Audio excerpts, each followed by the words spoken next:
The impeachment trial of Donald Trump is over, and now the country is ready to refocus on stimulus.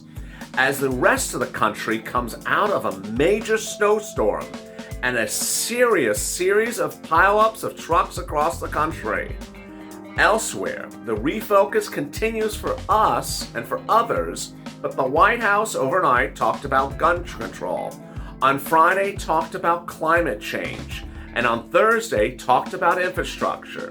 The question is, with now three major leaders in the Democratic Party vowing to hold up the stimulus package in the Senate unless the numbers go higher, is Joe Biden ready to go higher on bigger stimulus?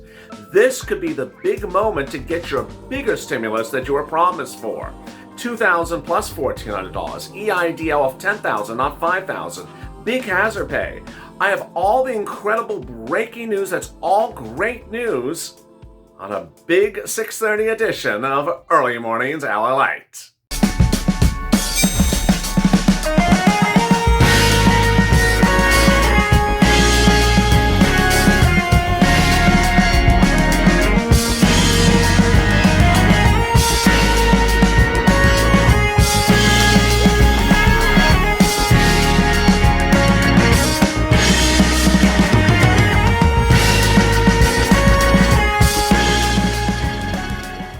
Good morning, everybody, and welcome to Early Mornings LA, live from Los Angeles. I'm so excited you are here on a big morning, and hopefully you are safe and calm and warm. A major snowstorm hits most of the country, pileups across the country. But elsewhere, the Congress is finished with the trial and the acquittal of Donald Trump. All eyes are now back on stimulus. And Wall Street is closed for today, but tomorrow it'll be focusing on stimulus as well. If you've not subscribed, make sure you subscribe. This is the most comprehensive financial news channel online that there is, from Wall Street to Main Street, from my home to your home. Thank you for joining me on Early Mornings LALATE, part of our Early Mornings programming block. It started this morning with Overnight LALATE at 1 a.m. Then EIDL kicked it off, followed by FPUC, and then we kicked it into big overdrive with this broadcast right before this, Early Mornings LALATE. This show will be followed up by Mornings LALATE at 8:30 later this morning, so please don't miss that show. And if you've not liked this video, consider liking the video. And if you've not become a member, consider becoming a member, because in the next few days we will see the third stimulus package bill, and the members will get the bill before anyone else, and the analysis and the application places to apply for the money as soon as it becomes law. You want to ensure that you get this money before anyone else. I'm really excited for you. Let's get to so much of the details of the morning. But before that, over there is an instant premiere, and as an instant premiere, you can chat with your profile buddies about what happened over the weekend and what will be happening this week. And with that, let's start. Congress will resume session in different days, but their work is certainly not done. On February 22nd, no later than that, the House of Representatives will call for a vote the third stimulus package bill, a $1.9 trillion stimulus relief bill, which Nancy Pelosi calls the relief package. It's not your only relief package, it's just the one right now, she says. Well, in there is an $1,800 stimulus, $1,400 stimulus check, $1,400 for an individual, $2,800 for a married couple, $1,400 for adult dependents, and $1,400 for children. The amount of the check for the adult dependents is not what was promised, and the amount for the check for everyone else is also what was not promised. During the senatorial races in Georgia, Ossoff and Warnock, the two senators from Georgia, promised to deliver $2,000 new stimulus checks in the year 2021, on top of the $1,400 fix-it check of the Cash Act in December. The current bill does not deliver that. President Joe Biden ran on a campaign for those Georgia Senate seats with that same promise. It does not deliver that as well. The Cash Act also promised that adult dependents would be paid their outstanding retroactive checks from the first and second stimulus packages they never got. $1,200 and $600. This is not included in here as well. $3,200 was promised to adult dependents, plus $2,000, and everyone else was promised $1,400 plus $2,000 not being delivered. So will someone step up for it? It's very possible. Bernie Sanders has been the advocate of the bigger stimulus checks, and he certainly could be the advocate of this one. But whether it's Manchin and the new senator, who's a Democrat, who have vowed to block the bill because of a $15 minimum wage in there, or Ron Wyden, the Democrat out of Oregon, who will block the bill because the FPUC is too small at $400, not $600, the tide is turning with Democrats in the Senate saying this is too small, too early on. Local news, Miami's Mayor Francis Suarez over the weekend thanked his commissioners for approving the step to allow Florida Miami residents to pay taxes and other fees with Bitcoin. This is a big moment for this area. Meantime, Andrew Yang has announced that if he's elected the mayor of New York City, a campaign that he's currently running for, he will accept Bitcoin as a process as well. MasterCard Wednesday said it will support cryptocurrency directly on its network as a new announcement across the board. Jerome Powell had said last week that the current economy is far from rebound and will not see rebound unless there's gross reemployment of its population. So the question as we sit here today is, why is the stimulus package so small and so only meet provisions? EIDL is the grant for business grants. It's only $5,000, not the $10,000 that viewers were expecting.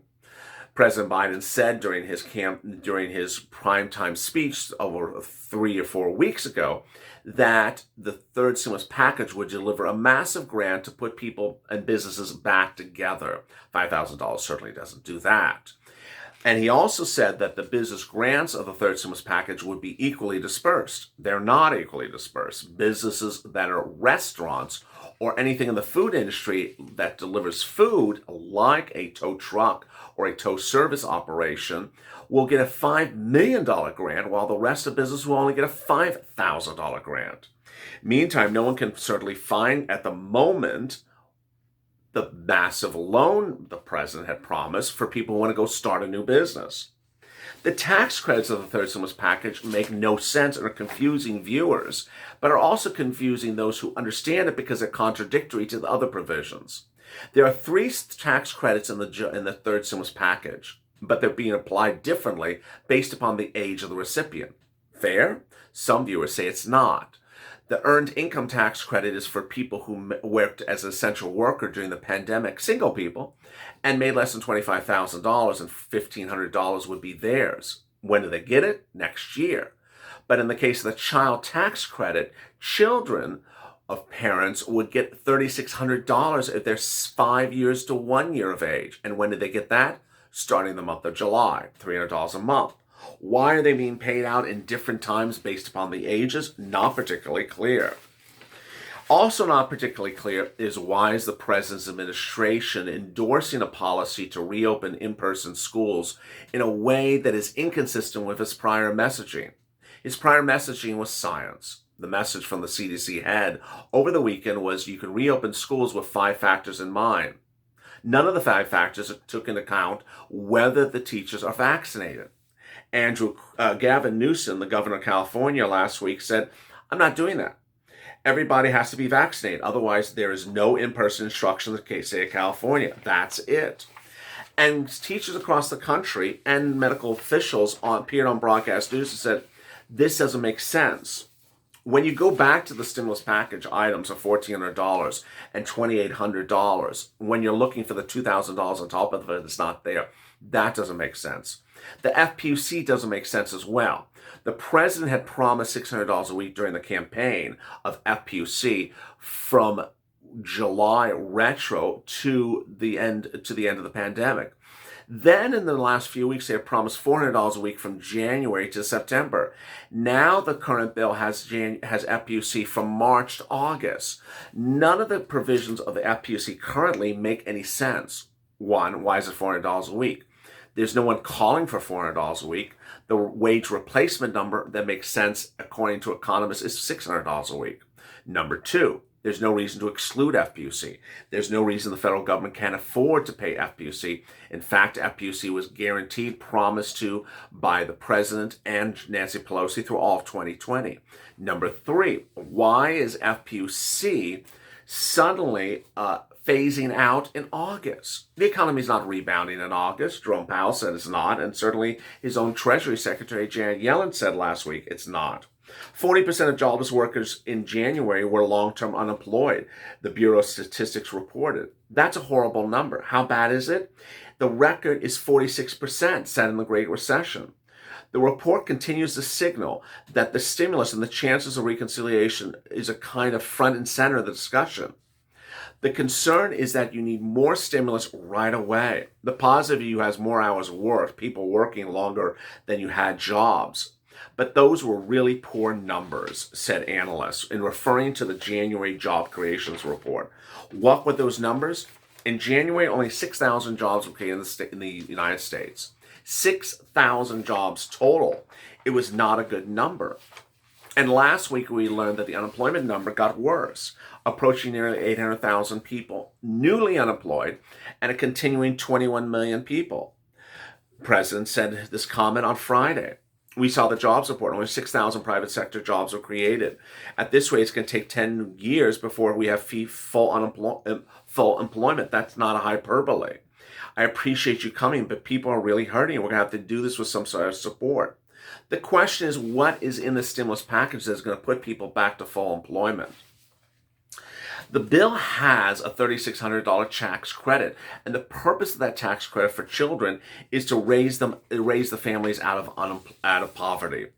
But over the weekend, Marco Rubio slammed the idea, saying if it was so easy to give people money to raise them out of poverty, then we would have given them money a long time ago. It's that type of comment that actually may be actually correct. Because why is a person in poverty? Is it just because they need a check? Or is it because they don't have a job? If Jerome Powell and Janet Yellen says that people will not have their jobs back to next year, then why is FPUC expiring? And why are we sitting back wondering why there's no more job creations? The issue at hand is that if you need more stimulus, you need it right now. And this is the time and place to get the more stimulus. Get behind Marco Rubio, Ted Cruz, Cardin, and others in the Senate, and certainly your senator, if you're a business person and looking for more business grants than $5,000, which doesn't really cut it. Second, if you're looking for that SSI, SSDI, Social Security, and railroad benefits to be included in this, get behind Elizabeth Warren. Number three, if you're looking for that stimulus check to get higher, then get behind Bernie Sanders. And finally, if you're looking for FPUC to get fixed and go the right way and go retro, hopefully, get behind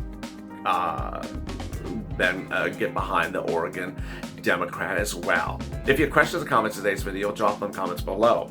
Meantime, join me at 8:30 a.m. with a continuation on Mornings LA. As always, stay informed, stay smiling, stay about life for more.